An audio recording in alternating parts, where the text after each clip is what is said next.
All right, and welcome to Bulls Digest. This is the post game to the Chicago Bulls and Boston Celtics game.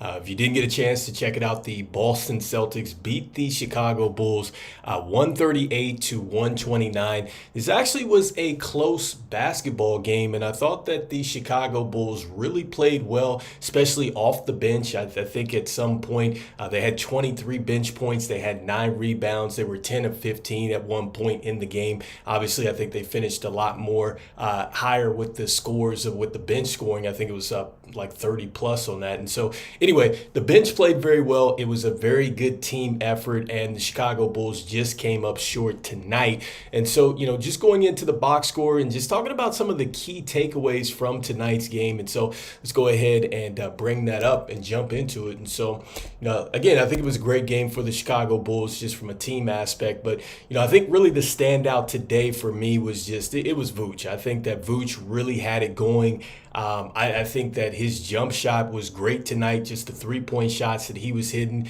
He had 32 points, 11 rebounds, 3 assists. He had 1 block. He was 6 of 9 from the 3-point line tonight. So just really, really had it going. And I think that, it just started with Vooch today. And so after that, I think it follows with Zach Lavine. Zach Lavine hit some tough shots tonight, 29 points. He had 1 assist, 1 rebound. Was negative 20 tonight.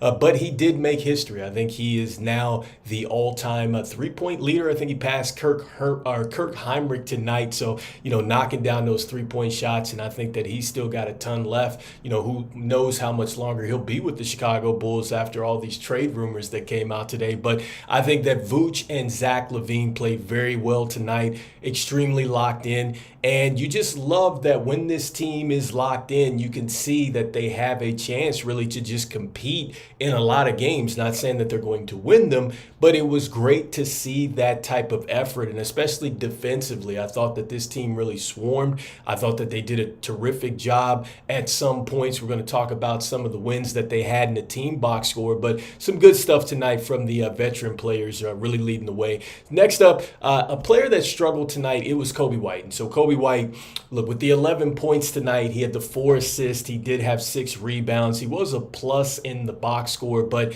just really struggled to really get it going. It's kind of been a little bit of a struggle here, I think, over the last couple games.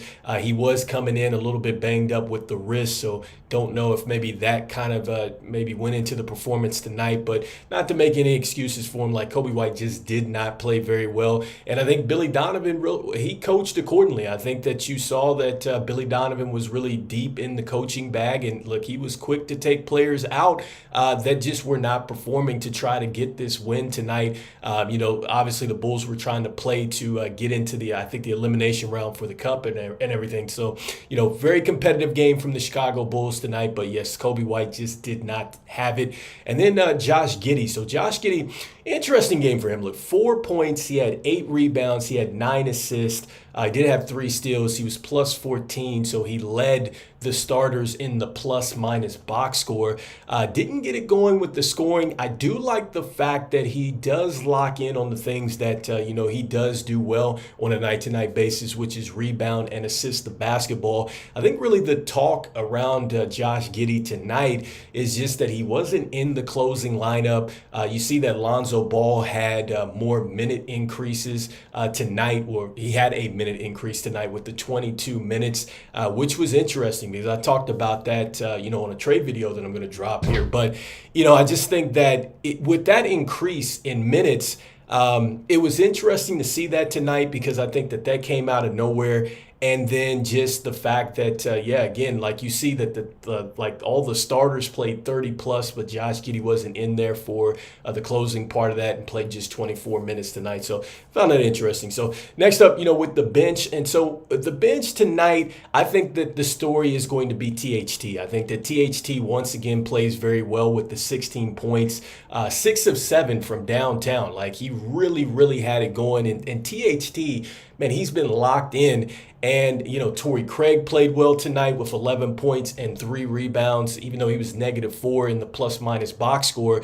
But what I love about both of their plays is just that, for players that are just not playing on a night-to-night basis and to just really be locked in and come in and just help this team the way that they have, I mean, that's just perfect. It's great professionalism. And, with THT, with the way he's playing, you wonder now, with all this trade rumors and things going around this team, where does he fit in, with where the direction is with the team, with the way he's playing. And so anyway, THT plays very well. Torrey Craig plays pretty well tonight. That just tells you, again, going back to what I was saying with Billy Donovan, that, he was trying to win this game. I mean, he was doing everything he could to try to win this game from a coaching standpoint. And he threw Torrey Craig out there and he responded. And so next up, I think another kind of question mark in this game and kind of off the bench here was Manas Buzelis. He only played 5 minutes tonight. He had 2 points. He had 2 rebounds and -7. And so, it's tough to see this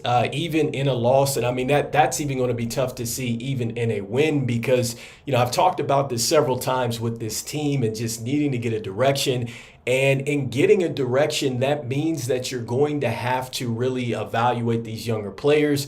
And that's important, especially when you have these trade rumors and stuff like that. And we're hearing that maybe you might be wanting to attach some of these younger assets. And so you don't want to not know what's going on with this player if they're going to fit in the bigger plan for you. You end up shipping off a player that, goes off and plays very well or could have fit in your plan to rebuild this thing out. And so not saying that they're shipping off Manas Buzelis, but you have got to get this young man on the floor, especially if he's going to be a part of your future. And I think that, even with a pick next season, like you need to see, how he fits into the plans because that's going to really dictate, who you might be looking to get in the draft. And so hopefully we see some more Manas Buzelis. I think that is definitely a key takeaway off the bench tonight. We did get Dalen Terry back, which was good from the ankle injury. He played tonight. See that he had 2 points. Jalen Smith was back too with 2 points, 7 rebounds, 1 assist. He had a steal and a block, and he was +10. So that's good that we see that. And so I think that was really the key takeaway from the bench. As far as the team box score, I think that the real key here and just seeing how well this Chicago Bulls team played, look, 50-52 as far as points in the paint, and the Bulls win that. And they were right there. I mean, holding the Celtics down in the paint. And we know that the Celtics have some length and they have some size, and they were able to take care of business at times in the paint. But the Bulls fought right back and they went down into the paint. A lot of that is led by Vooch and just his efforts and what he was doing. But I love the fight tonight, and that's what really I see from this. And so a good fight there in winning the point battle, or the points in the paint battle, 52-50. As far as the assists are concerned, look, 28 assists, not bad. Like I said, we were right there in this game. The Boston Celtics make the run in the fourth quarter, and I mean, that's what championship teams do. So we did a great job as far as assisting the basketball. As far as fast breaks, 17-16, Bulls fast break there. We cut down the turnovers, 9-8 on that, so that was good, cleaning that up. And so you don't want to continue on in the season with all the turnovers that we've had. And so hopefully, as we can continue to learn from that, build these winning habits, this is going to keep us in basketball games. And this is something that's going to translate as you continue to build out this team.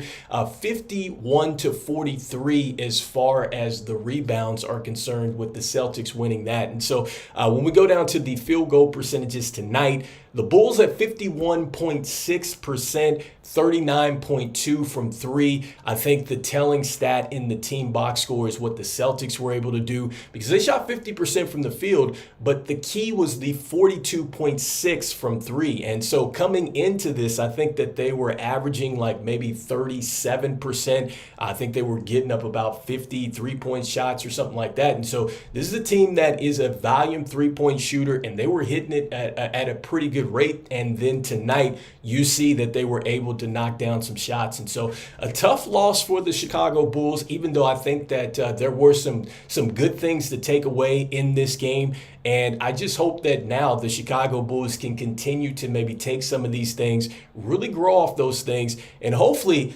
really just start to kind of pin down a direction based off what we saw tonight. Because I think, again, some of these younger players have got to continue to play as you're trying to evaluate what's going on with this team. And so let me go ahead and jump into the chat real quick and see what's going on there. It says, did the Bulls throw the game, leaving Giddey on the bench in the last quarter? So look, I don't think that it was necessarily a fact of throwing the game. I think that, much has been talked about with the defense and everything else. And I just think that with Billy Donovan trying to win this game, it seemed like, they were ultra aggressive in trying to get this win.